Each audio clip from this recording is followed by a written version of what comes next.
Jean-Michel, un petit point sur le groupe d'abord. Est-ce qu'il y a des blessés, des absents pour ce week-end? Il y a deux joueurs qui ont tapé froid là, Yanga et Paul. Ils vont pas faire le déplacement du coup? On va voir, on verra. La semaine dernière, à la fin du match, tu as insisté sur le fait que malgré cette série de trois succès, il fallait rester humble. Cette semaine, on imagine qu'auprès de tes joueurs, tu as continué de... Oui, bien sûr. De toute façon, je le répète tout le temps, le foot et le sport de haut niveau, c'est éternel recommencement. Il faut se remettre en question tout le temps pour être performant le week-end qui arrive. Malgré tout, on imagine cette semaine, les têtes ont dû être plus légères au niveau de l'entraînement. Tu l'as ressenti que, avec cette série, là, il y a plus de sérénité, en tout cas plus de bonne humeur, où tu vois un changement. Oui, bien sûr que oui. Bien sûr que oui. Que tout le monde est content et tout le monde a envie de s'entraîner, tout le monde a envie de rentrer dans l'équipe. Voilà, c'est plus léger, mais il faut rester concentré, il faut rester dans le travail, chercher à s'améliorer parce qu'on a gagné contre Lens 4-0, mais contre une bonne équipe. Elle s'est créé quand même pas mal de situations. Voilà. Contre Monaco, on a laissé beaucoup moins de situations à l'adversaire. Que là, on a deux poteaux, ils ont eu pas mal de situations de frappe. Voilà, il faut qu'on arrive à s'améliorer là-dedans aussi. Vous disiez de rester concentré. Est-ce que vous craignez un petit peu une sorte d'euphorie collective justement après avoir battu Lens 4-0? Non, mais il faut qu'on ait l'ambition de garder la rigueur qu'on a su avoir sur les 5 derniers matchs pour pas les perdre et pour en gagner 3. Voilà. Il faut remettre les mêmes ingrédients, être encore bien meilleur dans tous les domaines pour aller gagner à Bordeaux. Est-ce que vous parliez de la rigueur, notamment défensive, j'imagine, est-ce que vous avez l'impression d'avoir trouvé votre style de jeu, que ce soit une assise défensive et après exploser rapidement vers l'avant? Oui, il y a des équipes qui vont nous attendre plus bas aussi.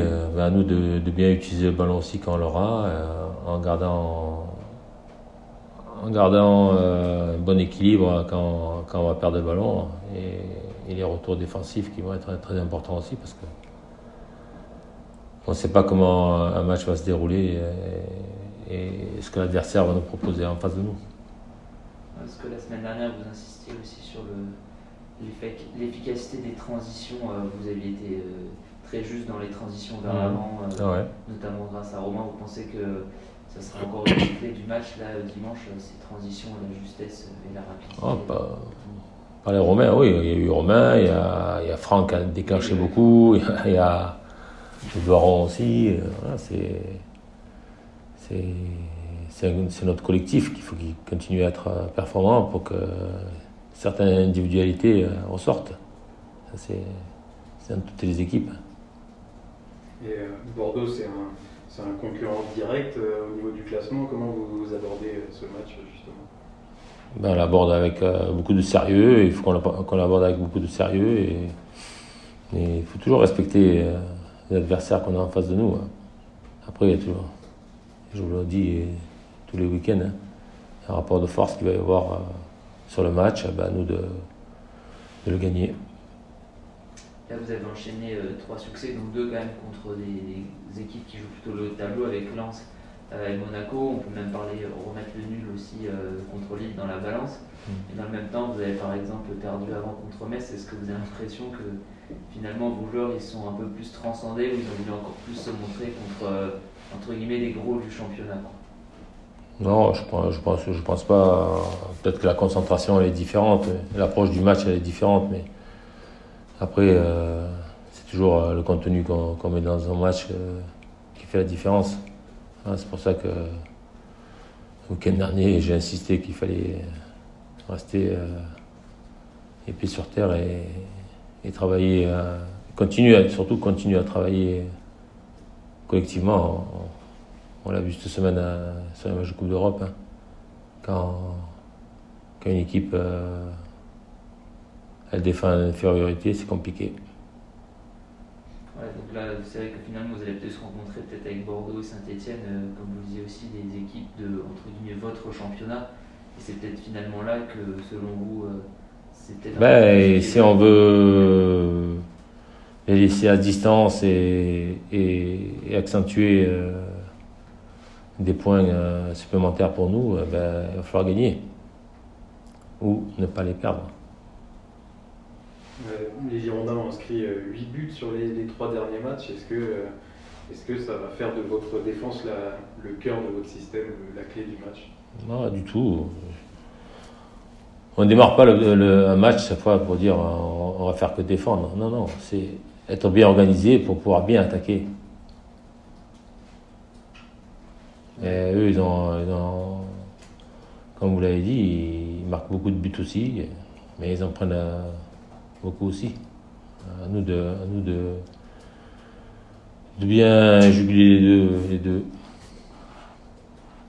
On l'a vu la semaine dernière encore, Irel et Chardonnay ont été vraiment déterminants dans la victoire de votre équipe.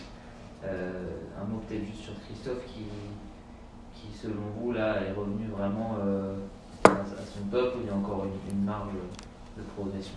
Oui, il a encore qu'il remplisse son physique aussi, parce qu'il a du mal à finir les matchs. Pour un défenseur axial, c'est rare. À lui de bien travailler pour se refaire un bon physique pour tenir les matchs entiers. Ouais. Et vous parlez de la forme, on parle de Christophe, mais vous allez enchaîner 3 matchs en moins d'une semaine avec Saint-Étienne et Marseille. Est-ce que vous craignez un petit peu l'usure physique générale ou l'usure psychologique aussi? Non, on est préparé pour jouer des matchs, hein, et puis entre les matchs, à nous de bien récupérer, aux joueurs d'être très, très pro pour bien travailler la récupération.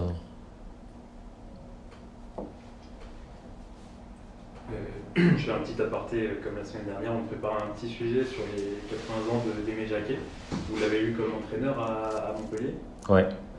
Quel souvenir vous gardez de lui? Est-ce que vous avez une petite anecdote Non, c'est une très bonne personne qui est... On avait des super séances d'entraînement. Non, c'était bien passé. Malheureusement, on avait fait un début de saison catastrophique. Et il nous avait quittés au mois de novembre, je crois, ou décembre, à Lyon, sur un match qu'on avait perdu à Lyon, 3-0. Ouais. Vous avez gardé contact avec lui? Non, on s'est retrouvés plusieurs fois sur le bord d'un terrain.